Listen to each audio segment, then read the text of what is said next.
Tunaendelea na somo letu la kitabu cha Matendo ya Roho Mtakatifu, au pia tunaweza kuita Matendo ya Mitume. Kitabu kizuri sana. Kitabu kizuri sana.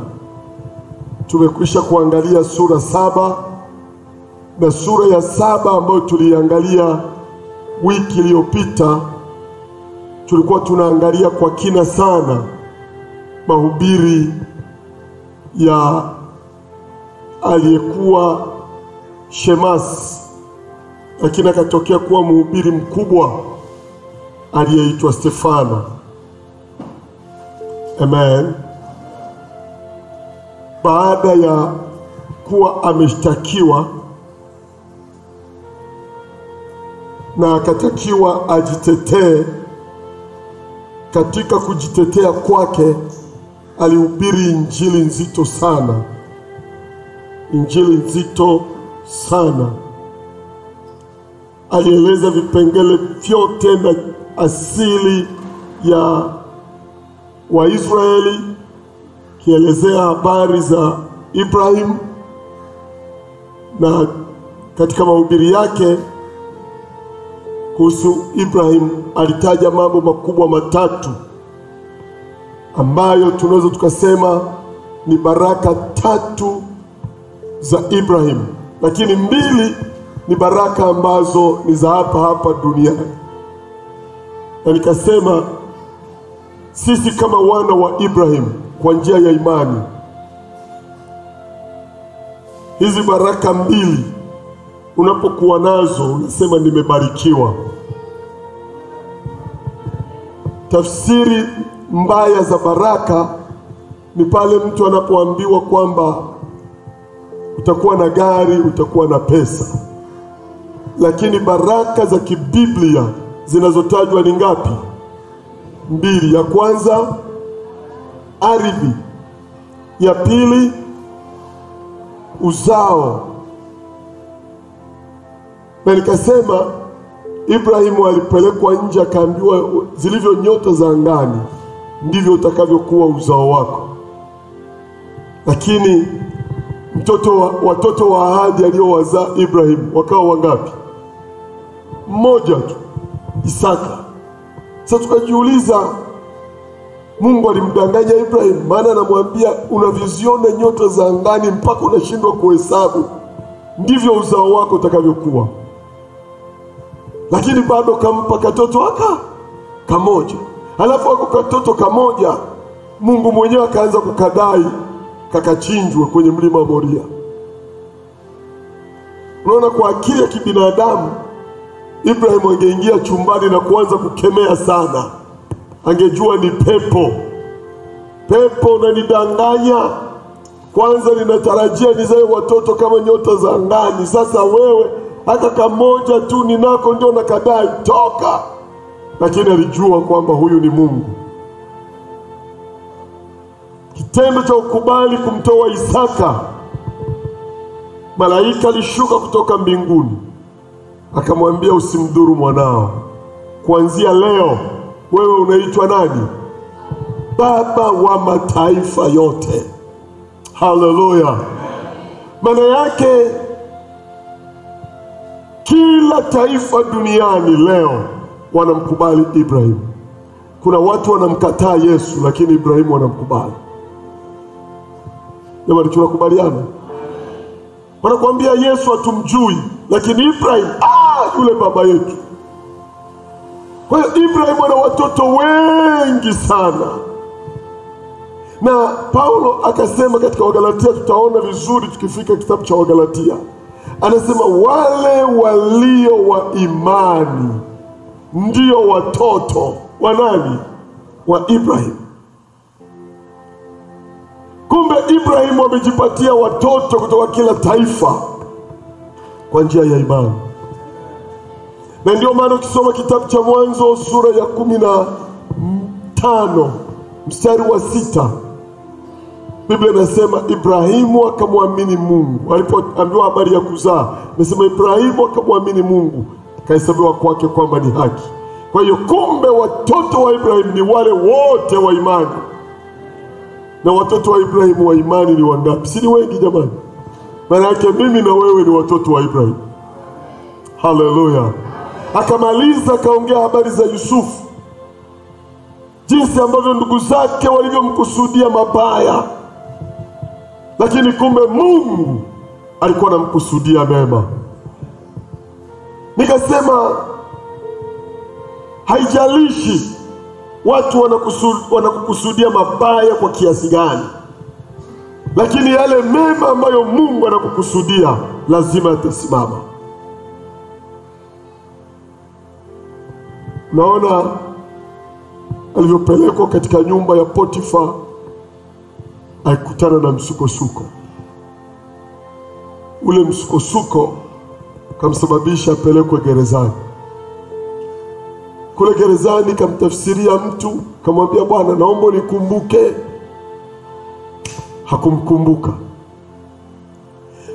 Nataka niseme hivi, hata kama wanadamu wangelipanga mabaya, ukaonekana wewe hufai, si chochote si lolote, bado yuko Mungu wa mbinguni na kukumbuka. Yuko Mungu anayeweza kutenda mema juu ya maisha yako.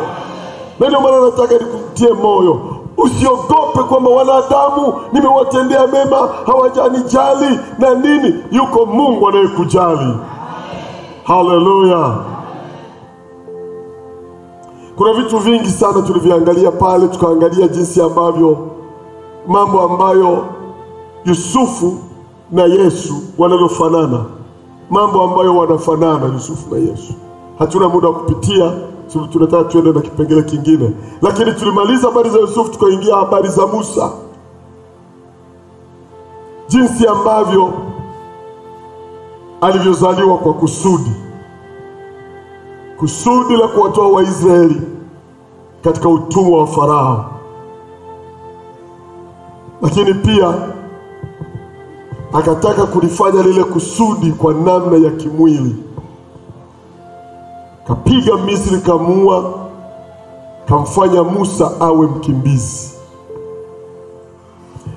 Nataka nikwambie hivi, wote waliopewa maagano makubwa waliwahi kufanyika kuwa wakimbizi. Hamjanielewa nasema nini? Ili Mungu aweze kukusogeza hatua fulani, anakupitisha katika mapito fulani magumu, ambayo unaweza ukafika mahali ukasema, hivi kweli ni Mungu? Hivi mimi namtumikia Mungu kweli? Lakini humo katika kudhalilika ndipo Mungu anapokuinua. Musa alizaliwa kwa kusudi. Pamoja na kukulia katika nyumba ya Farao, kapata elimu ya Misri, katibiwa na madaktari wa ikulu, lakini ilifika mahali alitoroka, akawa mkimbizi aliyekimbilia wapi? Midiani. Mtu ametoka katika nyumba ya mfalme, anaishi ikulu, ghafla anaanza kuwa mchunga mbuzi wa Yethro. Sio kama mnanielewa ninachokieleza. Na Biblia inaniambia katika kitabu cha Waebrania, Musa hakuona fahari ya kuwa katika familia ya mfalme. Akaona ni heri ahesabiwe kuwa miongoni mwa watumwa, yani wa Israeli, ili aweze kumpendeza Mungu. Kaona hili kusudi la mimi kuwa mtoto wa Farao haiwezekani. Bora ni au mjukuu wa Farao, bora niwe mtumwa, niwe upande wa hao wanaobebeshwa mizigo na kufyatulishwa matofali. Hicho kilichomfanya akakimbia, akaenda Misri. Akiwa Misri utumwani, akapewa majukumu makubwa sana. Rudi kwa Farao sasa. Anarudi kwa Farao. Musa kurudi kwa Farao, hakurudi kama mchunga mbuzi, mchunga kondoo. Alirudi kama mjumbe wa Bwana. Alirudi kama wakili wa Bwana. Maana alimhakikisha Mungu kwamba, Mungu ninajua nikirudi Farao atanimaliza. Akasema no, Hapa urudi tena kama Musa uliyeokotwa ndani ya maji. Maana tafsiri ya jina Musa ni mtu aliyeokotwa ndani ya maji. Unarudi kama mkombozi. Unarudi kama shujaa. Unarudi kama mtu ambaye anakwenda kulitimiza kusudi.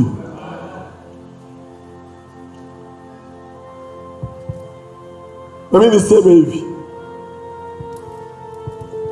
kila wakati Mungu anapotaka kukupandisha, kukupeleka katika hatua fulani, lazima kupitishe kwenye ugumu fulani. Mungu anipe lugha nyepesi ya kueleza. Huwezi kupanda darasa bila kufanya mtihani kwanza. Naeleweka vizuri? Haiwezekani upande viwango fulani, lazima umepita kwenye changamoto ngumu, na zile ukizishinda ndipo unapanda viwango. Miaka 40, fikiria mwanaume umekaa miaka 40 Ikulu, alafu unaenda kuwa miaka 40 mchunga mbuzi. Wewe ichukulie hiyo. Wewe ni tajiri muuza duka la jumla Kariakoo. Ghafla unaanza kuuza karanga za mafungu. Si ni ngumu sana? Lakini Mungu anapotaka kukupandisha mahali, lazima kupitishe mahali. Hii ndio kanuni. Hakuna kupanda viwango kienyeji. Mungu anakupitisha mahali. Kwa hiyo unapoona katika maisha ya wokovu unakutana na ugumu fulani, ujue ndio fursa. Naongea na waliookoka hapa. Danieli hakuwa waziri mkuu pale Babeli kama singetishiwa kuuawa kwanza. Si mnaelewa? Anaambiwa kesho mnakufa. Tunawachinja wote pamoja na wenye hekima wa Babeli. Msipo tafsiri ndoto ya mfalme, msukosuko ule ulimpandisha Danieli chati. Lakini sio hivyo tu, mpaka kwenye ufalme mwingine Danieli ili aendelee kupanda chati, wakamshtaki huyu hafai, wakamchukua wakamtupa kwenye tundu la nini? La simba. Alivyotoka chati yake ikapanda. Kila wakati unapotaka chati yako ipande, lazima uingie kwenye misukosuko, ukutane na changamoto, ukutane na vitu vinakusononesha, lakini unapong'ang'ana, hapo ndipo unapovuka. Haleluya. Musa ana mambo mengi sana yanayofanana na Yesu. Yeye Musa ni mwanzilishi wa agano la kale, au amepewa agano la kale, lakini Yesu amepewa agano jipya. Kama Musa alikuwa mkimbizi kaenda Misri, Yesu naye alikuwa mkimbizi aliyekimbia. Musa alikimbilia wapi? Midian. Yesu naye akakimbilia wapi? Misri.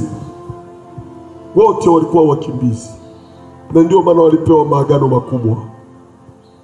Haleluya. Musa alipozaliwa watoto wa kiume wote waliuawa, na Yesu alipozaliwa watoto wa kiume waliuawa. Wana vitu vingi wanavyofanana. Watu wa Mungu tuseme amen. Musa alikimbia Misri, lakini Yesu alikimbilia Misri. Kusoma Biblia inasema katika wanadamu wote wa agano la kale, Musa alikuwa mpole kuliko wanadamu wote. Hesabu 12 mstari wa ngapi ule? Utaangalia mwenyewe.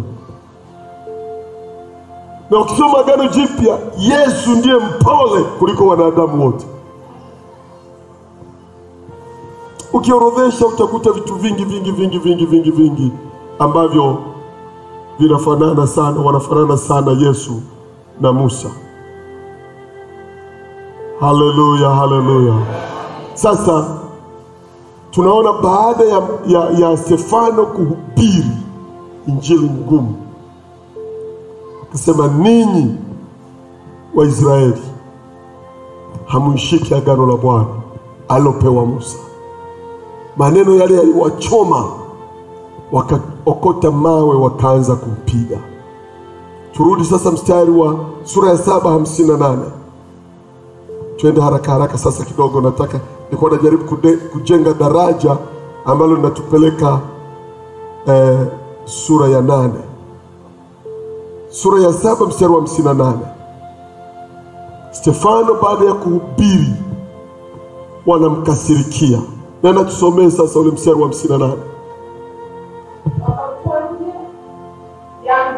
Wakapiga kwa mawe nao mashahidi wakaweka nguo zao na kijana mmoja aliyeitwa Sauli. Hapa ndipo tunaanza kuliona jina la Sauli linatajwa. Watu wa Mungu, Bwana asifiwe. Bwana asifiwe. Mstari wa 60, hapo mstari wa 60 tunamuona Sauli tena anatajwa. Sauli pale ametajwa kwa mara ya kwanza. Yeye ndiye ameshika nguo za wale watu ambao wanampiga Stefano, wanamuua Stefano. Mstari wa 60 inasema nini? Akapiga magoti akalia kwa sauti kuu, Bwana usiwasamehe dhambi hii. Kisha kusema haya akalala. Huyu ni Stefano analala. Na Sauli alikuwa akiona vema kwa kuuawa kwake. Amen. Hebu tuseme wote, na Sauli alikuwa akiona vema kwa kuuawa kwake. Tuseme tena, na Sauli alikuwa akiona vema kwa kuuawa kwake. Tafsiri yake nini? Maana yake alifurahia kifo cha Stefano, si ndio maana yake? Sauli alifurahia kifo cha Stefano, akaona kumbe hii dili kuwaua waliookoka, kuwaua watumishi wa Mungu, kumbe inalipa. Akajisikia vizuri. Kama tungesema ni mtetea dini, huyu Sauli alikuwa mtetea dini mkubwa, mjahidina namba 1. Huyu mjahidina namba 1, mtetea dini. Lakini Stefano hakuwa mfia dini. Alikuwa ni nini? Mfia imani. Ndipo tunakwenda sura ya 8 sasa. Twende mstari wa 1 hadi wa 4. Kama mtu anaweza kunisomea kwa haraka nitafurahi. Nitasoma kwa jina la Yesu. Siku ile kukatokea adha kuu ya kanisa lililokuwa katika Yerusalemu. Wote wakatawanyika katika nchi ya Uyahudi na Samaria. Ndiyo. Isipokuwa hao mitume. Ndiyo. Watu wataua wakamzika Stefano. Wakamfanyia maombolezo makuu. Ndiyo. Sauli akaliharibu kanisa. Akiingia kila nyumba na kuwaburuta wanaume na wanawake na kuwatupa gerezani. Lakini wale waliotawanyika wakaenda huko na huko wakilihubiri neno. Amen. Watu wa Mungu, Bwana sifiwe. Tumeona sura ya 7. Tunamalizia na habari ya huyu kijana aliyefurahia kifo cha Stefano, aliyeitwa Sauli. Kashika nguo zake kafurahia kabisa. Sasa mstari wa 1 sura ya 8 ndipo tunakuta na neno hili, siku ile kukatokea adha kuu ya kanisa. Adha kuu ya kanisa. Ilikuwa haijawahi kutajwa hili neno adha kuu katika kitabu cha Matendo. Walikuwa wanapata adha. Si mnakumbuka tulivyokuwa tunajifunza, waliwahi kuwaweka hata kina Petro na Yohana gerezani, Sanhedrin wakawahoji. Si mnakumbuka? Tunasema ni adha, mateso ya kanisa nini. Lakini hii haijaitwa tu adha, imeitwa adha kuu. Adha kuu. Sasa sikiliza vizuri. Nilikufundisha ili uweze kuelewa kitabu chochote, kukifafanua vizuri, huwa kuna mstari mkuu. Ule mstari mkuu ndio unaoweza kukupa picha jinsi ya kufafanua kitabu kizima. Amen. Tukasema Matendo ya Mitume, hiki kitabu kinachoitwa Matendo ya Mitume, mstari mkuu ni mstari gani? Mlishasahau? Sura ya kwanza mstari wa 8. Na huu mstari ningetamani kila mmoja jitahidi au kariri. Hapa sasa tutakuwa tunausema huu mstari ambao nataka unifuate haraka haraka ili kwamba niweze kuusema na wewe ukariri. Iko siku ambayo utausema mwenyewe kwa kichwa. Sema hivi: lakini mtapokea nguvu akiisha kuajilia juu yenu Roho Mtakatifu, nanyi mtakuwa mashahidi wangu katika Yerusalemu na katika Uyahudi wote na Samaria na hata mwisho wa nchi. Kumbe injili inaanzia Yerusalemu, alafu inakwenda Uyahudi wote na wapi? Na Samaria. Ukishamaliza huko unakwenda wapi? Mwisho wa nchi. Sikiliza vizuri. Kuanzia sura ya kwanza tulipoanza kitabu cha Matendo mpaka sura ya 7 tulipomalizia wiki iliyopita, tulikuwa tunafundishana kuhusu injili ikiwa Yerusalemu. Nataka uzingatie, wakati injili iko Yerusalemu, baada ya Petro kutumiwa na Mungu kuwaona kina Anania na Safira wanavyotaka kufanya hila, akawakemea wakafa, hofu ya Mungu ikaingia kanisani. Biblia inasema baada ya hofu ya Mungu kuingia, wakaona vitu vyote waviweke kuwa shirika, wauze mashamba yao walete miguuni pa mitume, washiriki kila kitu. Ikasema sio mpango wa Mungu lile swala la kusema vitu vyote viwe shirika, tukae tu hapa wote hapa. Haikuwa mpango wa nani? Kwa sababu Mungu alikuwa ameagiza, mtakuwa mashahidi kuanzia Yerusalemu, mtakwenda Uyahudi wote na Samaria, alafu mwisho wa nchi. Wao wakataka wakae wapi? Yerusalemu. Mawazo ya kwenda Uyahudi na Samaria kwa mitume hayakuwepo kabisa. Kila kitu wameweka shirika, wametamalaki hapa. Mpaka walivyochagua wale mashemasi 7, ilikuwa ni kutaka wasaidie tu wajane ili wajikarie hapo, wanashandaraizi vya rohoni basi na vya mwilini, wanakula, wanakunywa, wananena hapo. Mungu alimuinua huyu Sauli. Naweza nikasema pamoja na kwamba tunamuona shetani nyuma ya Sauli, lakini pia Mungu aliruhusu hili jambo. Ilikuwa ni chombo cha Bwana. Mungu anaweza kumruhusu mtu afanye mabaya kwako ili kusudi lake litimie. Hamjanielewa ninachosema? Shetani alimuingia Yuda ili amsaliti Yesu. Kwani Yesu kusalitiwa si ilikuwa mpango wa Mungu? Lakini ilibidi shetani amuingie Yuda. Yuda mbaya akafanya kazi nzuri ya kumsaliti Yesu ili sisi tuokoke. Ndugu wa Yusufu walifanya vibaya, wakampiga mnada, lakini kumbe kwa mpango wa Mungu ni nzuri ili akafike kuwa waziri Misri. Tanielewa tu nitakachokieleza. Kuna mambo mengine yanakuja kama mabaya, lakini Mungu anayegeuza anakuwa mema. Haleluya. Haleluya. Sauli akasababisha adha kuu ya kanisa. Alifanya nini? Mstari ule wa kwanza, sura ya 8 ile mstari wa kwanza. Siku ile kukatukia adha kuu ya kanisa lililokuwa katika Yerusalemu. Kwa hiyo injili Yerusalemu imefanyika mpaka sura ya 7. Sasa Mungu anataka watawanyike waende kwingine. Alafu anasema wote wakafanya nini? Wakatawanyika. Wakaenda wapi? Nchi ya Uyahudi na wapi tena? Si ni hatua ya pili la ambayo Mungu alisema Mwanzo 1 Matendo 1:8. Takuwa mashahidi wangu kuanzia Yerusalemu. Sawa, Yerusalemu wamefanya. Sasa acha watawanyike waende Uyahudi wote na wapi? Na Samaria. Haleluya, haleluya. Sasa Mungu atawapelekaje? Hawataki kwenda kwa hiari. Kila kitu kimekuwa shirika.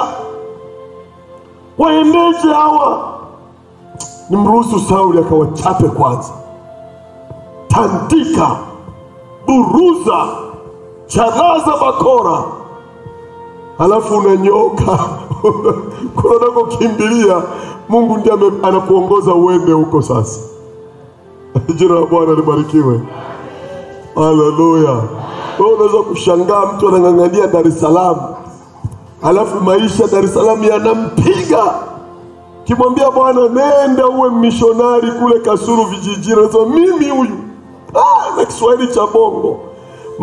Maisha nayo yanakupikiza kweli kweli. Lakini ukienda Kasulu unaona mambo yananyoka, yanakaa vizuri. Kumbe Mungu anataka uende uwe mtume huko. Si mnaona muitikiaje amina? Kwa sababu mnahisi kwamba mkisema amen Roho wa Mungu atasema na wewe sasa hivi. Ule mstari wa 3, tuangalie sura ya 8 mstari wa 3 inasema Sauli akaliharibu kanisa. Kumbuka mitume ndio wamebaki Yerusalemu, wengine wote wamesambaa. Na anayesababisha wasambae ni nani? Analiharibu kanisa. Anafanya msako nyumba kwa nyumba. Anawaburuza wanaume na wanawake. Hili jamaa lilikuwa linatisha. Na ukumbuke bado ni kijana. Si sura 8 sura 7 tumesema mikononi mwa kijana Sauli. Maana yake sio yeye alikuwa na buruza, alikuwa amepewa mamlaka na kuhani. Yule kiongozi, mwenye kiti wa Sanhedrin, mwenye kiti wa baraza, amemwambia wewe fanya unavyotaka.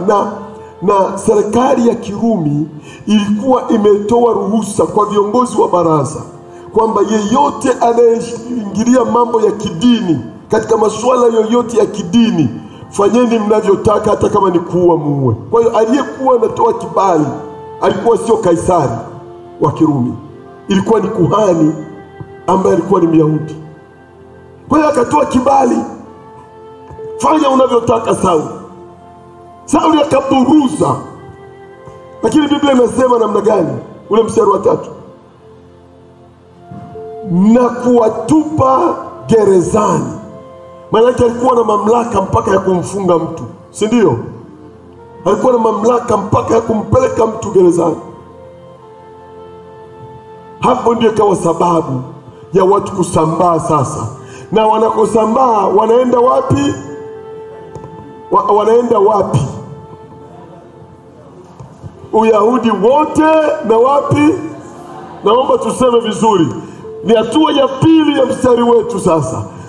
Wamepigwa vizuri na Sauli. Sasa wanakosambaa huko, wanakwenda Uyahudi wote na Samaria. Na Biblia inatuambia hivi mstari wa 4. Nenda tusome mstari wa 4. Lakini wale waliotawanyika wakaenda huko na huko wakihubiri neno. Watu wa Mungu, haleluya. Watu wa Mungu, haleluya. Kumbe kuna mambo kama 4 hivi aliyoyafanya Sauli. Kama unaweza kuandika haraka unaweza kuandika. Jambo la kwanza, aliwaburuta watu.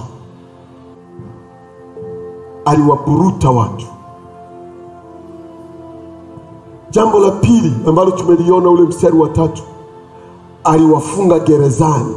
Haya ni mambo ambayo Paulo au Sauli aliwafanyia watu. Mstari ule wa 3 sura ya 8 mstari wa 3 inasema aliwaburuta watu. Lakini la pili, aliwafunga gerezani. Jambo la 3 alilolifanya Sauli, twende kidogo Matendo 22. Tulione jambo la 3 ambalo Sauli aliwafanyia watu. Matendo sura ya 22 mstari wa 19 na wa 20. Matendo sura ya 22 mstari wa 19 na wa 20.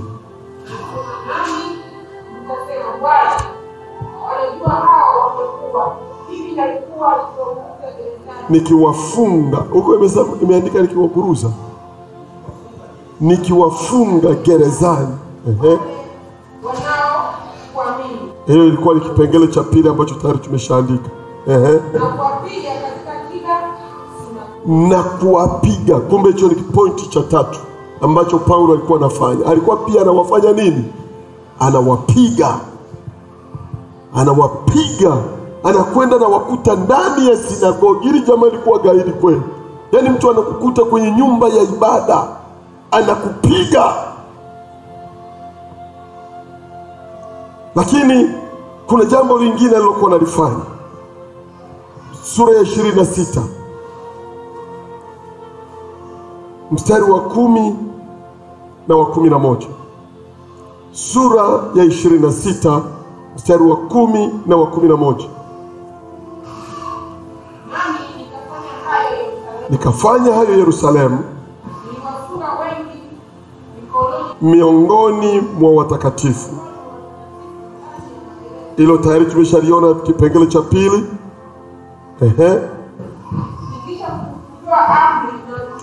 Na wakuu wa makuhani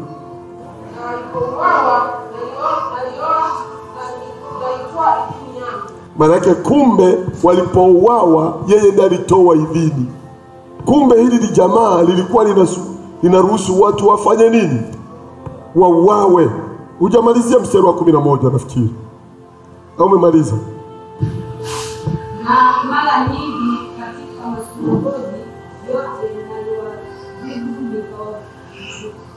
nikawashurutisha kukufuru. Nikawaonea hasira kama mwenye wazimu, nikawaudhi hata katika ugenini. Amen. Kumbe pamoja na kuua, jambo la 5, aliwashurutisha kukufuru. Aliwashurutisha kufanya nini? Kukufuru. Unaona mtu anakulazimisha eti ukufuru. Sema Mungu ni mwaminifu. Ukilazimishwa ukafanya bila hiari yako, bado Mungu hakuhesabia hatia. Umeshurutishwa. Tumeona mambo mangapi ambayo Sauli aliyafanya kwa kanisa? 5. Naomba mnikumbushe. La kwanza, aliwapuruta watu. La pili, aliwatupa magerezani. La 3, aliwapiga watu. La 4, aliwaua. La 5, aliwashurutisha kukufuru. Hili jamaa likafanya mambo mabaya. Kanisa likasambaa. Kanisa lilokuwa linajaa watu, mitume peke yao wakabaki Yerusalemu. Ndivyo Biblia inasema. Kwamba mitume peke yao wakabaki wapi? Wengine wote wamesambaa. Sasa unaona, ingekuwa ndio kanisa la kipindi kile, kipindi hiki tungesema viongozi wa kanisa la MPCC Tegeta peke yao wabaki hapa. Washirika wote sambaeni mkafungue matawi.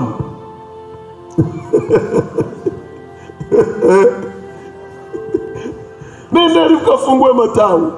Biblia ndipo inaanza kusema kule walikokwenda sasa. Wao kwenda kwa hiari, lakini mstari wa 4 sura ya 8 mstari wa 4 anasema kule walikokwenda wakaihubiri injili. Haleluya. Kule walikokwenda, Biblia inasema lakini wale waliotawanyika wakaenda huko na huko wakilihubiri neno. Injili ikaenda. Ndio mstari wa 5 tunaweza kumuona mtu anaitwa Filipo. Filipo anaanza kuonekana akihubiri kule Samaria. Nena tusomee sasa ule mstari wa 5. Hata kama hatuwezi kusoma yote, lakini angalau tupitie mambo kadhaa. mstari wa 5. Nisome mstari mmoja wa 5 tu. Filipo akateremka akaingia mji wa Samaria akawahubiri Kristo. Amen. Amen. Filipo anakwenda sasa kuwa mhubiri. Injili hii inakwenda Samaria. Na huyu Filipo, kumbuka, alikuwa mmoja wa wale mashemasi 7. Jamani, amina. Shemasi mmoja kafa sura ya 7. Wakabaki 6.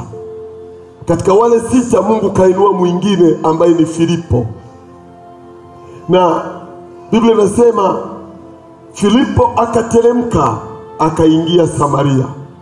Hakuteremka kwa hiari kwamba amesafiri kwenda kuhubiri, lakini aliteremka kwa sababu Sauli yuko huku anawinda kuua watu. Kule alikokwenda Filipo, Biblia inasema akawahubiri habari za Kristo. Akahubiri habari njema za wokovu. Na katika injili ya Filipo, soma vizuri yale maandiko, hatuna muda wa kupitia. Unaona Mungu akajidhihirisha kwa namna ya ajabu sana kwa Filipo. Mungu akalithibitisha neno kwa ishara na maajabu. Miujiza ikatendeka na watu wakaokoka. Haleluya. Sikiliza, ngoja nisome hapa mstari wa 7.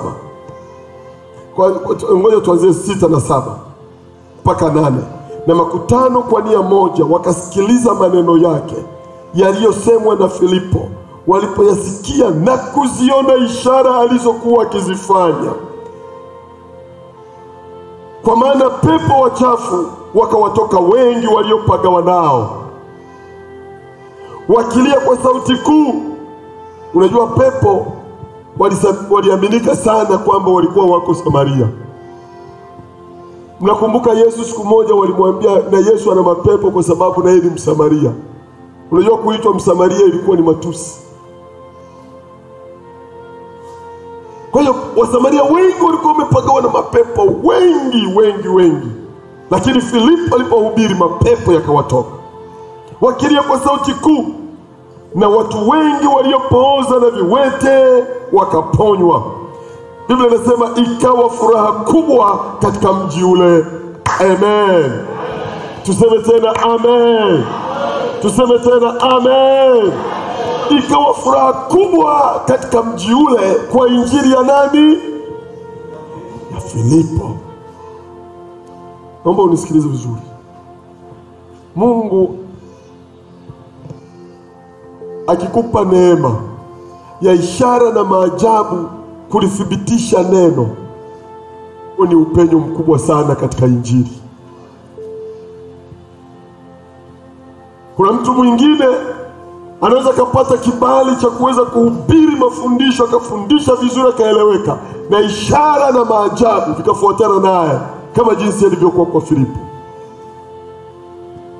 Lakini ngoja niseme vizuri hapa, ishara na miujiza sio kipimo cha utakatifu. Mnanielewa ninachokisema? Isipokuwa Mungu anampa mtu kama anavyotaka yeye mwenyewe. Kwa nini nasema hivyo? Mungu anaweza kukupaka mafuta ukawa mtumishi mkubwa, ukawa na neema kubwa, ukawa na kibali kikubwa mbele za Mungu na mbele za wanadamu, lakini usifanye muujiza. Okay. Tunamuelewa mtu anaitwa Yohana Mbatizaji. Alikuwa ni mtumishi wa Mungu au wa shetani jamani? Si ndiye alikuja kuitengeneza njia, akasema nyosheni mapito yake, sauti ya mtu aliye nyikani. Je, Yohana Mbatizaji aliwahi kufanya kamuujiza kokote? Soma Biblia yako, hata mgonjwa wa mafua hakuwahi kumwombea kapona.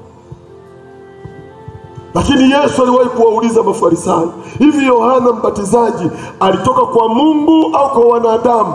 Mafarisayo wakachanganyikiwa, wakasema tukisema alitoka kwa mwanadamu, watu wote watatupiga mawe, kwa sababu sisi wote wanajua alitoka kwa nani. Na tukimjibu huyu mtu kwamba alitoka kwa Mungu, Atatuuliza, mbona sasa hamniamini na mimi? Wakaenda kwa Yesu akamwambia, hatujui. Na Yesu akasema, kama nyinyi hamjui, na basi na mimi siwaambii kwamba nitoka kwa Mungu au kwa wanadamu. Mtihani ukaishia pale. Kila mmoja alikuwa anajua Yohana ametoka kwa nani? Kwa Mungu. Sababu sauti yake tu Yohana ilionyesha kwamba huyu ni mtumishi wa Bwana. Sauti tu. Sababu sauti ya Yohana humu ndani alikuwa akiongea, njoni watu wote. Alikuwa anasimama pale karibu na mto wa Yordani akisema, sauti inaenda maili 5. Maili 5 ni kama kutoka hapa mpaka Mwenge, kilomita 8. Maili 5 ni kilomita 8. Akigeuka hivi, njoni watu wote, mpaka daraja la kule Bunju, kule mpakani mwa Pwani, Mpiji. Sauti inafika. Na Biblia inasema wakatoka watu kule na kule, kwa yeye yuko pale pale Yordani. Akigeuka tu sauti inakwenda. Akigeuka tu sauti inakwenda. Akigeuka tu sauti inakwenda. Watu kutoka kila kona wanakuja wanamkuta pale. Alafu useme sio mtumishi wa Mungu. Lakini hakufanya muujiza hata huo. Ukiona muujiza aliofanya Yohana, njoo nitakupa zawadi. Lakini bado ni mtumishi wa Mungu. Na mimi ndio nataka niseme, Mungu anaweza kukutumia kwa njia nyingine, lakini kwa njia nyingine sikutumie. Maana kutumiwa ni Roho anataka, sio wewe unavyotaka. Naongea na mtu anayeelewa hapa. Haleluya. Najikuta nazama katika mambo mengi, alafu nasahau pointi yangu. Filipo akahubiri Injili, miujiza ikafuatana naye, na kwa sababu miujiza imefuatana naye, watu wengi wakaokoka. Walipookoka, Biblia inasema pia wakabatizwa. Ndipo tunakuta mchawi mmoja, sura ile ya 8, mchawi wa pale Samaria, mchawi mashuhuri. Aliitwa nani? Aliitwa Simoni. Tusome mstari wa 9. Soma mstari wa 9. Na mtu mmoja jina lake Simoni, hapo kwanza alikuwa akifanya uchawi kama yule. Ndio. Akiwashangaza watu wa taifa la Samaria. Akisema kuwa yeye ni mtu mkubwa. Unasikia? Anajidai, mimi mtu mkubwa. Alikuwa na washangaza. Soma pale chini mstari wa 10. Anasemaje?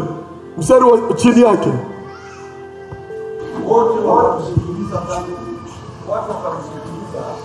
Wote wakamsikiliza.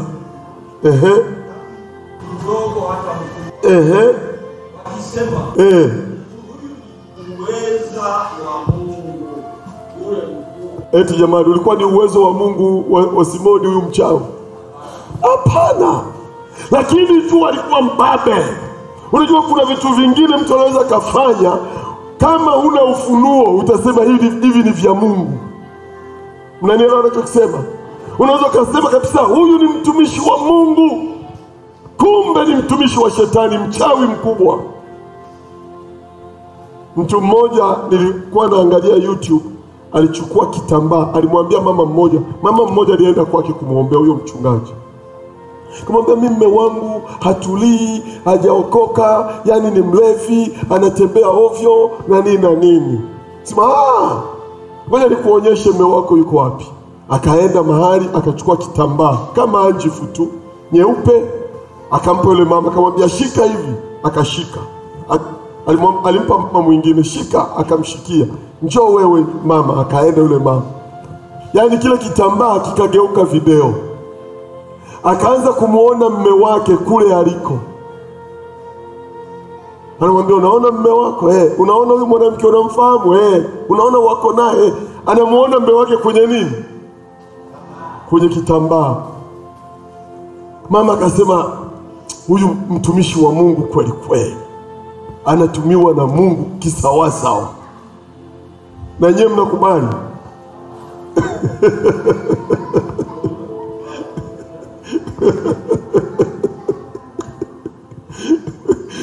Na ukitaka kuligundua kanisa kwamba limekuwa au bado ni changa, ngoja uanze kuona maluelue. Utashangaa wengine hawajawahi kuona, ndio jamani, Mungu ni wa ajabu, Mungu anatisha. Kumbe ni mazingaombwe tu ya kawaida. Na ndio yanayochanganya watu Dar es Salaam hapa. Akina Simoni wamejaa mitaa ya Dar es Salaam. Unanyoshwa mafuta, jioni unatapika vitu vyeusi, alafu unasema yani uchawi wote umetoka. Kumbe ni tekniki tu za kichawi. Naomba tuwe na akili, tuwagundue kina Simoni mchawi hapa Dar es Salaam. Tuwe watu wazima. Hawa watu wa Samaria wakasema huu ni uwezo wa Mungu mkubwa. Kumbe sio uwezo wa Mungu, ni shetani jamani. Kama unalifuata vizuri sema amen. Ndio maana inabidi unapofundishwa, hebu simama pale ambapo, simama na lile ambalo ulifundishwa, utembee nalo. Ukidakadaka vya huku na kule utachanganyikiwa. Hii dunia imeharibika. Imeharibika kabisa. Mazingaombwe, miti shamba, uchawi vimo makanisani. Wengine hamjui. Vimo makanisani. Nenda nchi nyingi duniani, wanakuuliza unataka kanisa lako liongezeke haraka haraka, twende tu. Tafuta kama ni 200,000, 300,000, tukutengenezee mazingira. Utashangaa watu wanavyokanyagana mlangoni kuingia kanisani. Ukikohoa watu wanaitika. Kila mmoja atakuheshimu. Sasa mtu akishaenda, kishanyweshwa hilo kombe, amelazwa kwenye kaburi au amefukiwa huko, amefanyiwa nini na nini, alafu baada kuna wengine wameoa majini kabisa na ni wachungaji. Sijui kama mnajua hicho kitu. Anazana watoto kabisa. Mwe mnafuatilia habari mbalimbali. Sasa anasimama namna hiyo, unasema mtumishi ana upako kweli zaidi ya mchungaji wetu.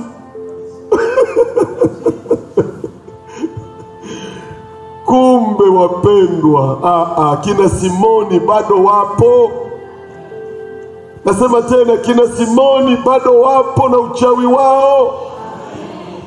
Sikiliza niwaambie, hata kama hamjataka kuelewa, ni kwamba Simoni yule mchawi, na yeye alipoona Filipo amehubiri Injili, anafanya miujiza, anafanya nini, sina lenyewe likaenda eti kuokoka. Tusome pale chini. Mstari wa 13. Akashikamana. Akashangaa alipoziona ishara na miujiza. Wakati yeye mwenyewe mstari wa 9 anajiita kwamba mimi ni mtu mkubwa. Kafika mahali na yeye kashangazwa. Sikiliza niwaambie wapendwa, hata kama wachawi watafanya miujiza, Mungu akifanya muujiza mmoja, unazidi miujiza 100 ya wachawi. Inazidi miujiza 1000 ya wachawi. Muujiza mmoja wa Mungu unatosha. Mnaniunga mkono? Huyu mchawi akashangazwa kuona miujiza ya Filipo. Sasa hapa kuna ufalme wa giza ameubeba Simoni. Kuna ufalme wa Mungu ameubeba nani? Filipo. Hizi ni falme mbili. Tunaona ufalme wa giza uliokuwa juu ya Simoni umeanguka. Simoni kakubali kujitiisha chini ya Filipo. Lakini ukisoma chini sasa utashangaa. Endelea kusoma pale chini. Wa 14. Na mitume waliokuwako Yerusalemu waliposikia ya kwamba Samaria ilikubali neno la Mungu, wakawapeleka Petro na Yohana. Sikiliza, subiri kidogo. Unajua viongozi wa mitume walikuwa wangapi? 3, Petro, Yohana na Yakobo. Amen. Sasa maana yake Yerusalemu kiongozi amebaki nani? Yakobo peke yake. Petro na Yohana wamepelekwa Samaria. Kabla sijapiga hatua mbele, tunakuta Yohana kipindi yuko na Yesu aliwahi kuwachukia wa Samaria, sio polepole.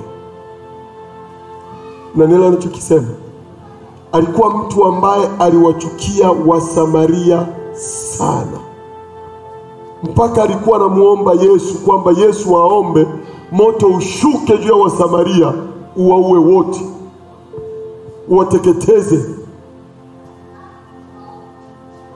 Yohana huyo sasa ndiye anayechaguliwa kwamba wewe Bwana nenda.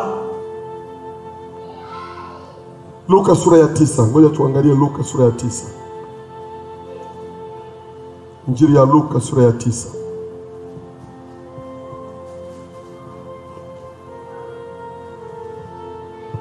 Mstari wa 51.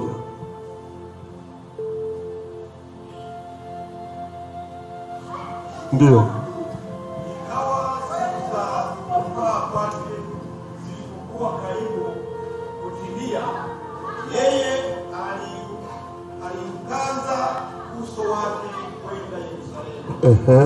Akatuma wajumbe kutangulia mbele ya uso wake. Akaenda akaingia katika kijiji cha Wasamaria ili kumtengenezea mahali. Lakini wenyeji hawakumkaribisha kwa vile alivyoelekeza uso wake kwenda Yerusalemu. Wanafunzi wake Yakobo na Yohana walipoona hayo walisema, Bwana, wataka tuagize moto ushuke kutoka mbinguni uangamize kama Elia naye alivyofanya? Yesu anawajibu nini? Akawageukia akawakanya, akasema, hamjui ni roho ya namna gani hiyo nayo? Kwa maana Mwana wa Adamu hakuja kuziangamiza roho za watu, ndio, bali kuziokoa. Wakaondoka wakaenda mpaka. Amen. Watu wa Mungu tuseme amen. Tuseme tena amen. Unaona, Yakobo na Yohana wanamwambia Yesu tuagize moto kutoka mbinguni uwateketeze wanani? Wanani? Chuki. Na sina muda wa kueleza zaidi kwa sababu mnaweza mkaelewa kwamba kulikuwa na kutokuelewana kubwa kati ya Wayahudi na Wasamaria kwa miaka mingi sana. Na ile roho ya kuwachukia Wasamaria ilikuwa imo ndani ya Yohana bado.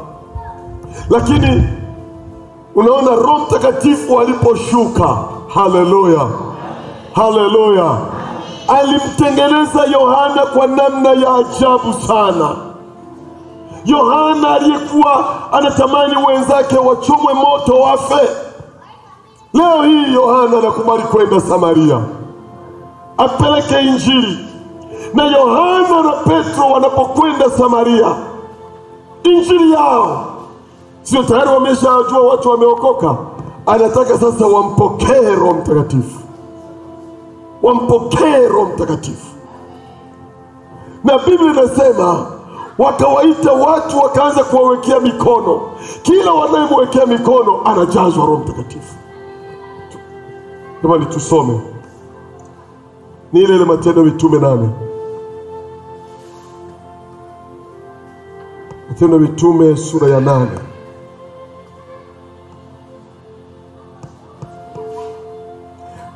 Ngoja nisome sasa hapa nisaidie. Mstari wa 15 Nianze 14 ili ieleweke vizuri. Na mitume waliokuwa kwa Yerusalemu waliposikia kwamba Samaria imelikubali neno la Mungu, wakawapeleka Petro na Yohana, ambao waliposhuka wakawaombea wampokee Roho Mtakatifu. Watu wa Mungu, haleluya! Wampokee Roho Mtakatifu. 16, kwa maana bado hajawashukia hata mmoja wao, ila wamebatizwa tu kwa jina lake Bwana Yesu. Ndipo wakaweka mikono yao juu yao, nao wakampokea Roho Mtakatifu. Hata Simoni alipoona ya kuwa watu wanapewa Roho Mtakatifu kwa kuwekewa mikono na mitume, wakataka kuwapa fedha, akasema, nipeni na mimi uwezo huu, ili kila mtu nitakayemwekea mikono yangu apokee Roho Mtakatifu. Sikiliza, hili ni chawi lilojifanya limeokoka. Mstari wa 20, lakini Petro akamwambia, fedha yako na ipotelee mbali pamoja nawe, kwa kuwa umedhania ya kuwa karama ya Mungu yapatikana kwa nini? Kwa mali. Huna fungu. Sikiliza haya maneno.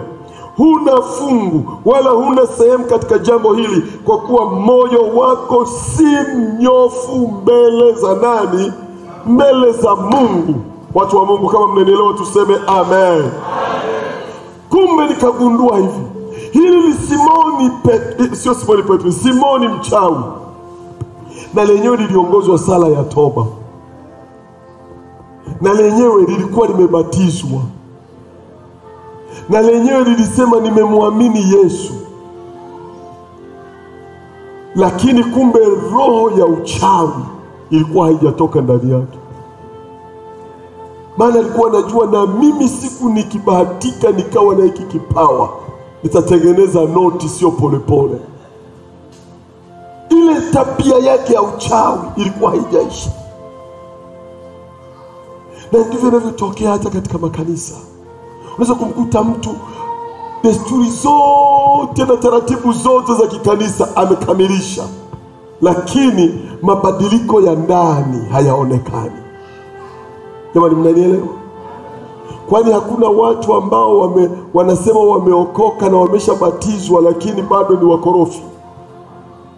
Anasema mimi nimeokoka na muamini Yesu na nimebatizwa kwa maji mengi, lakini bado mwizi. Anasema mimi kabisa nimeokoka na mpenda Yesu sana, tena sana, Yesu yuko mpaka kwenye kucha, lakini bado mchonganishi, mbea. Jamani, wapo hawapo? Kwa hiyo wokovu wa namna ile ni mfano wa Simoni mchawi. Kuokoka ni mabadiliko ya maisha. Kuokoka ni kubadilika na kuwa kiumbe kipya. Na ndio maana Paulo akasema, mtu akiwa ndani ya Kristo Yesu, ya kale lazima afanye nini? Lazima yapite, na tazama lazima uwe kiumbe kipya. Haleluya, haleluya. Usione tukana matusi mawili alafu nasema, yaani kabla sijaokoka ndio nilikuwa natukana 7. Bahati yake nimeokoka na baki natukana mawili tu. Hata hayo mawili yanaonyesha hujaokoka. Ukiokoka lazima ubadilike. Ukiokoka lazima uwe mtu mpya. Tabia za kale lazima zife. Watu wa Mungu, Bwana asifiwe. Watu wa Mungu, Bwana asifiwe. Petro katika sura ya 5 aliwakemea Anania na Safira wakafa. Lakini sura ya 8 anamkemea huyu Simoni hajafa. Mnaelewa ninachokisema? Sura ya 5 alimkemea Anania na Safira wakadondoka wakafa. Lakini sura ya 8 anapomkemea huyu mchawi Simoni, huyu mchawi hajafa. Kwa nini? Sio kwamba upako wa Petro ulipotea. Mungu huwa anafanya kitu sio kwa kanuni. Mungu anafanya kitu anavyopenda yeye mwenyewe. Mnanielewa ninachokisema? Ukiona mtu anakuambia mimi ili nifanye muujiza lazima kwanza niruke mara 3 hivi, utaanza kuona miujiza inafanyika, ujue huyo ni mganga wa kienyeji. kanuni ya miujiza ya Mungu inapita akili yako wewe unayoifanya. Unanielewa ninachokisema? Petro wakati mwingine walikuwa wanalaza wagonjwa barabarani, kivuli chake kikipita kinawainua wagonjwa. Si ndivyo tulijifunza? Je, Petro alipokuwa anatoka nyumbani alikuwa anawaambia watu naenda kuangusha kivuli juu ya wagonjwa kikwapone? Jibu ni hapana. Biblia inasema vitambaa vilivyotoka kwenye mwili wa Paulo vilikuwa vinaponya wagonjwa anjifu kama hii. Paulo alikuwa akijifuta jasho kwa sababu ya kuhubiri sana, jasho linamtoka kuhubiri, sababu zile anjifu zilikuwa sio za kudumu. Akimaliza kujifuta anatupa, watu wanakimbilia, wanayokota, wanapeleka juu ya mgonjwa, akibandika mgonjwa anapona. Mwingine anasubiri Paulo akijifuta jasho, akitupa anakimbia na okota, anakimbilia kwa mgonjwa wake, anabandika, anapona. Paulo mwenyewe hakuwahi kutupa kitambaa ili watu waokote wakawaponya wagonjwa wao. Sio kama naongea vitu vigumu au unaeleweka? Ukishaanza kuona kanuni za uponyaji zinakuwa za mfumo fulani maalum, tilia mashaka kidogo, kwamba lazima mimi askofu nikohoe mara 3 nikiwa na kuangalia alafu nakwambia inuka. Tayari unainuka, nasema nimepona. Unakwenda tena kwa mgonjwa mwingine, nasema na wewe Bwana anakwenda kukuinua. Inuka. Unainuka. Yaani huyu mtumishi kanuni yake ya kukohoa inainuaga wagonjwa. Huyo ni Simoni namba B. Najua hamwezi kunielewa, lakini ukielewa haya unapona. Ukielewa haya unasalimika. Hata ukienda nje ya kanisa la Pentecoste MPCT, utajua tu, akili yako itakwambia hapa nimekuja kwa mchungaji Simoni mchawi.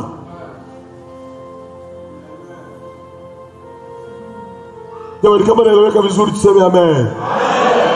Petro alimkemea Anania na Safira akafa. Nikwambia hivi, Petro mwenyewe hakuwa anajua kwamba Anania na Safira watakufa, lakini ile nguvu iliyomtoka Mungu mwenyewe ndiye aliyewamaliza. Jamani, naeleweka? Safari hii anapomkemea yule mchawi hafi tena, namwambia wewe huna fungu. Una fungu katika nini pale? Katika ufalme wa Mungu hauna fungu. Yaani umemkatisha tamaa, yaani wewe mambo ya mbinguni sahau. Habari za mbinguni wewe haumo. Petro aliliona hilo, kwamba hili ni jamaa limebatizwa, limesema limeokoka, linasema limemkiri Yesu, lakini mbinguni haliendi. Na ndio maana nataka niseme, kubatizwa sio passport ya kwenda mbinguni. Kusema nimeokoka sio passport ya kwenda mbinguni. Kusema mimi ni Mpentekoste sio kibali cha kwenda mbinguni. Kutoa huduma kanisani sio kibali cha kwenda mbinguni. Kwenda mbinguni ni kutengenezwa maisha, ni kubadilika, ya kale yatupwe mbali, utembee kwa mfumo mpya wa kimungu. Kama unanifuata vizuri, piga kelele, sema amina. Haya ndiyo maisha ambayo tunatakiwa tuyajue yaliyomo katika Mungu, na kwamba haiwezekani kununua wala kuuza kipawa cha Mungu. Amen. Kipengele kingine ninachokiendea ni kuhusu Mwafrika wa kwanza aliyeokoka.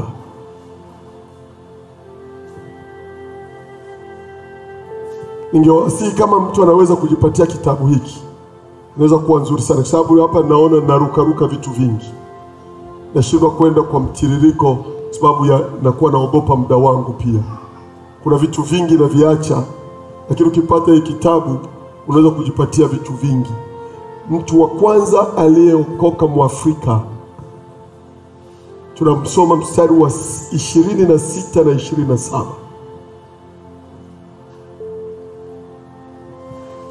Mstari wa 26 na 27. Nisome haraka haraka. Vijana hampo?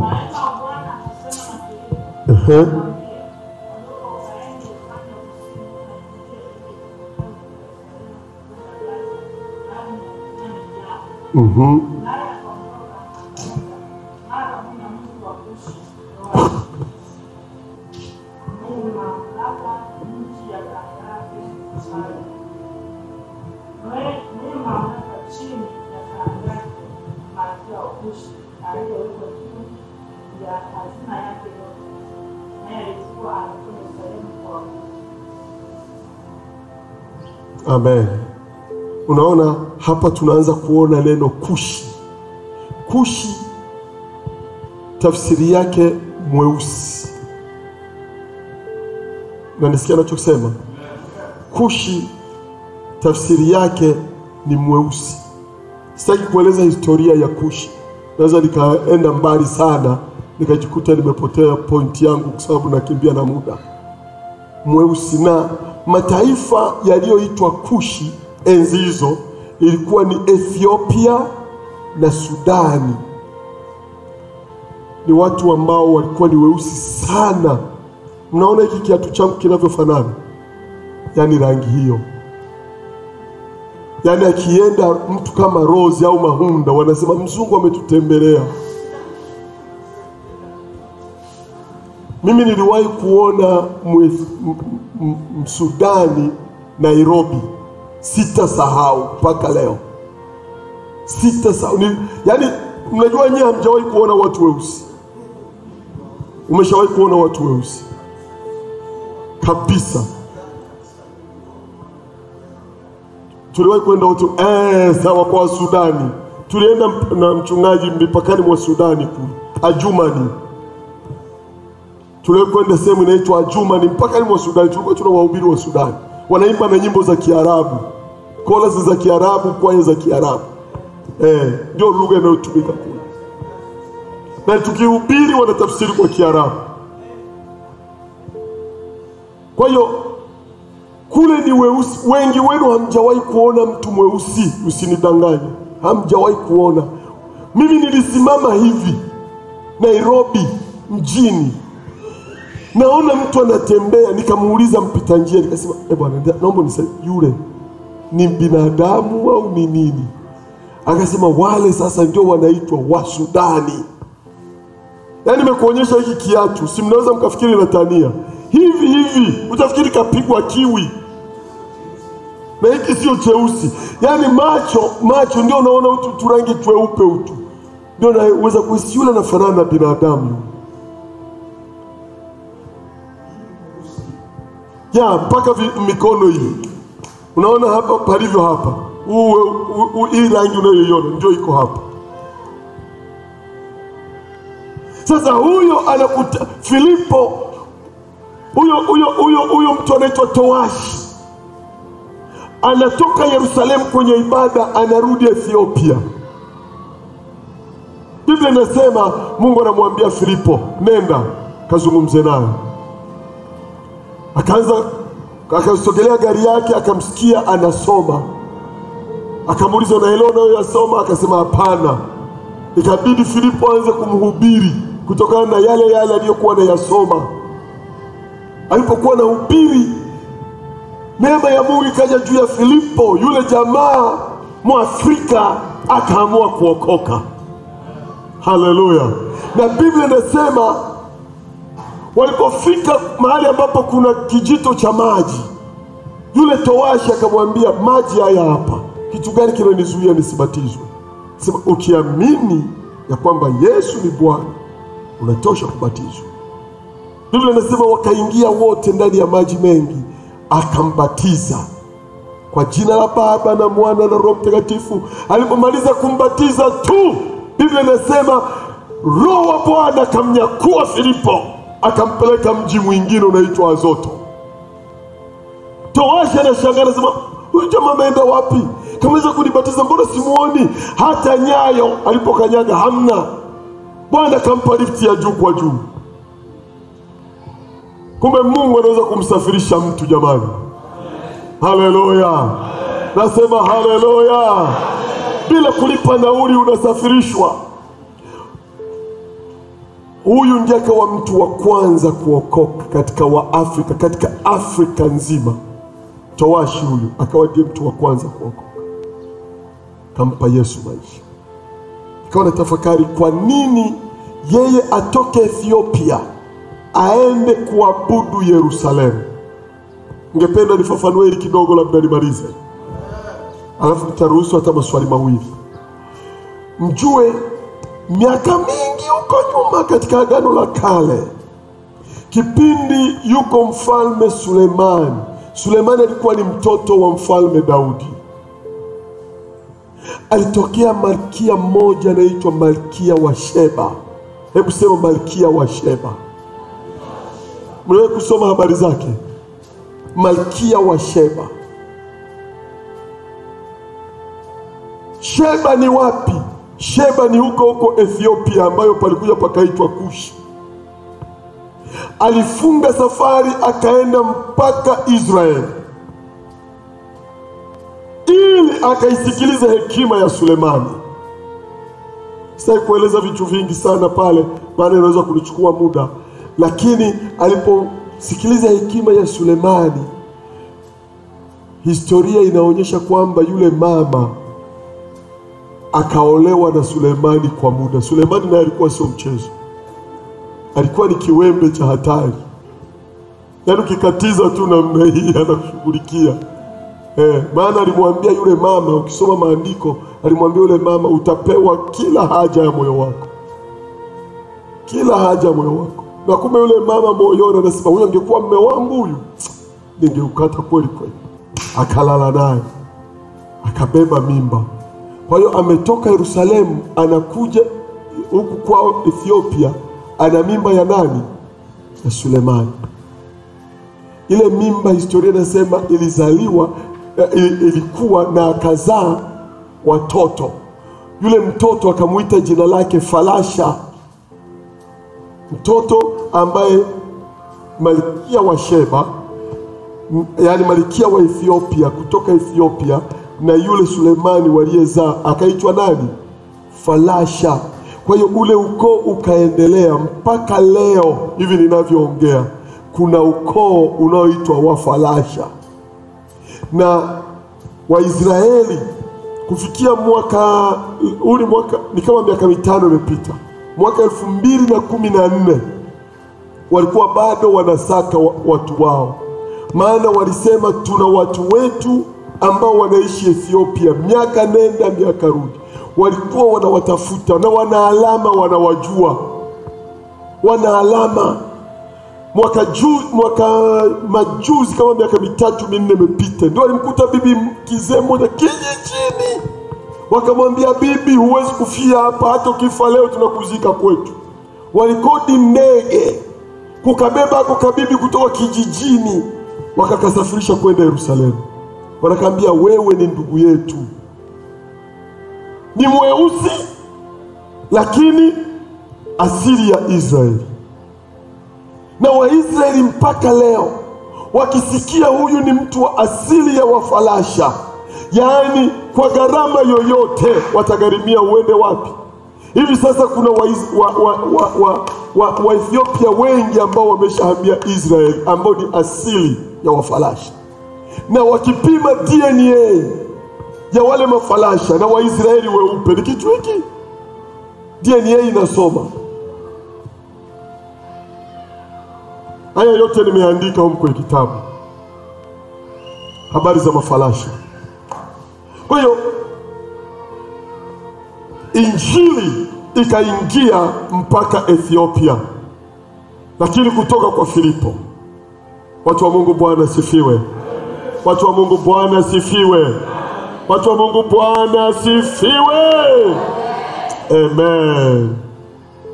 Amen. Sasa sina muda wa kueleza mambo mengine mengi, sababu ninaweza nikaanza kuchambua tena kimoja kimoja, itanichukua muda, lakini nikiishia hapa inaweza kusaidia sana. Kusaidia sana. Na habari za huyu towashi ilikuwa ndio kipengele cha mwisho katika sura hii ya 8. Ngoja nikutajie tu vichwa, utajua namna gani. Kama umechanganya utaweka vizuri mwenyewe. Kipengele cha kwanza tuliangalia kanisa lapata adha na kutawanyika. Nakumbuka tulianzia huko. Lakini kipengele cha pili ni Filipo anaanza kuhubiri pale Samaria. Amen. Na baada ya kuhubiri Samaria, miujiza inatendeka, watu wengi wanaokoka. Na nikasema baada ya watu wengi kuokoka, wakatuma mitume wangapi kutoka Yerusalemu? Mitume wangapi? Nani na nani? Petro na Yohana wakaenda ili waweke mikono juu ya watu waliookoka, wajazwe Roho Mtakatifu. Nikajiuliza, kwa nini Filipo aliyetenda miujiza asiwaombee yeye mwenyewe watu wajazwe Roho Mtakatifu? Kumbe kila mmoja katika huduma ana neema yake. Mnanielewa vizuri watumishi wa Mungu? Na ndio maana nataka nikwambie, mimi kama mimi ninaheshimu neema iliyoko juu yako. Hamjanielewa ninachosema? Mimi niko tofauti kidogo na watumishi wengine. Mpaka wengine wameniuliza, kwa nini hauhubiri kila Jumapili? Ninajua humu ndani ya kanisa kuna watu wana kitu ambacho mimi sina. Akisimama mzee wangu Mbwiriza anaweza kutoa kitu, mimi mwenyewe nikasema Bwana asante umesema na mimi leo. Akisimama mzee wangu Michael hapa akisema neno, naweza nikabarikiwa, nikaona nimeinuliwa na mimi kwa namna fulani. Kila mtumishi kuna neema fulani aliyo nayo, na hakuna ambaye ana kila kitu cha kimungu. Wote tuna sehemu. Tunaelewana? Na ndio maana ndani ya nyumba ya Mungu tunaishi kwa kufaidiana. Mimi nifanyike baraka kwa mchungaji Eferi afanyike baraka kwangu. Mimi Eferi afanyike baraka kwa Augustine afanyike baraka kwa katibu. Tunajengana namna ile na mwili wa Bwana unasonga mbele. Haleluya. Filipo ili eneo la kuombea watu wajazwe Roho Mtakatifu hakuwa nalo. Alikuwa na upako wa kuwafanya viwete watembee, alikuwa na upako wa kuwafukuza mapepo wakimbie, alikuwa na upako wa kufanya miujiza, lakini upako wa kufanya Roho Mtakatifu ashuke hakuwa nao. Niweka vizuri? Kwa hiyo aliwaacha wenye ile neema wafanye. Na Petro na Yohana na wao walipokwenda pale Samaria, hatuoni wanafanya miujiza. Hakuna. Badala yake kilichofanyika ni kuomba tu Roho Mtakatifu ashuke juu ya watu. Watu wa Mungu, haleluya. Nasema tena haleluya. Baada ya kuona Filipo sasa anahubiri Samaria. Kumbuke sura ya 8, tayari tumeshamaliza Yerusalemu. Hatuko tena Yerusalemu. Tuko Uyahudi wote na wapi? Na Samaria. Hapa tuko kipengele cha pili. Halafu tukimaliza tutaingia mwisho wa nchi. Tuwe tumemaliza kitabu cha Matendo ya Mitume. Neno la Bwana linasema. Neno la Bwana linasema.